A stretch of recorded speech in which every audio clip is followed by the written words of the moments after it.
بسم اللہ والصلاۃ والسلام علی رسول اللہ۔ اچھا، ایک جملہ جو ہم نے لکھا ہے اور اس کا لوگوں نے مطلب پوچھا ہے کہ ہم نے لکھا کہ ہم علی والے ہیں، اس کا کچھ لوگ پوچھ رہے ہیں کہ مفتی صاحب اس کا مطلب کیا ہے؟ کیونکہ یہ جو رافضی ہیں شیعہ، وہ کہتے ہیں ہم علی والے ہیں، اور وہ خلفائے ثلاثہ کو نہیں مانتے، خلفائے راشدین کو نہیں مانتے۔ اہل سنت کے نزدیک اس کا کیا مطلب ہے؟ ہم علی والے ہیں۔ اس کا مطلب یہ ہے بھائی، علی والے ہیں یعنی مولا علی جن سے محبت کرتے تھے، خلفائے راشدین سے، صحابہ سے، ہم ہمارا نعرے کا اس کا یہ مطلب ہے ہم علی والے ہیں، مطلب مولا علی جن سے محبت کرتے تھے، خلفائے راشدین کے ساتھ آپ کی عقیدت تھی۔ پھر آپ جب پہلے خلیفہ راشد بنے حضرت سیدنا ابوبکر صدیق رضی اللہ تعالیٰ عنہ، ان کی آپ نے بیعت کی، ان کے آپ وزیر ہے، پھر حضرت عمر کے، پھر حضرت عثمان کے رضی اللہ تعالیٰ عنہ مجمعین، تو آپ ان سے محبت کرتے تھے، ان کے وزیر رہے، مشیر رہے، علی والے ہیں ہم۔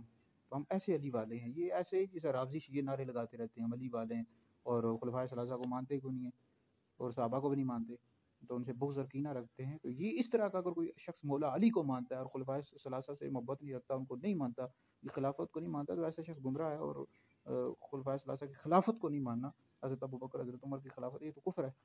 ہم علی والے ہیں، مطلب یہ ہے کہ ہم مولا علی سے محبت کرتے ہیں، عشق کرتے ہیں، اور مولا علی پاک جن سے محبت رکھتے تھے، عشق رکھتے تھے، خلفائے ثلاثہ سے، صحابہ سے، ہم ان سے بھی عشق کرتے ہیں، محبت کرتے ہیں۔ اہل سنت کا ہے بیڑا پار، اصحاب حضور نجم ہیں اور ناؤ ہیں عطرت رسول اللہ کی۔ یاد رہے اہل سنت کا یہ عقیدہ کہ انبیاء علیہ السلام کے بعد سب سے افضل ابو بکر ہیں، پھر عمر ہیں، پھر عثمان ہیں، پھر علی ہیں۔ جو شخص مولا علی کو ابو بکر عمر سے افضل بتائے، ایسا شخص گمراہ بددین ہے اور اہل سنت سے خارج ہے۔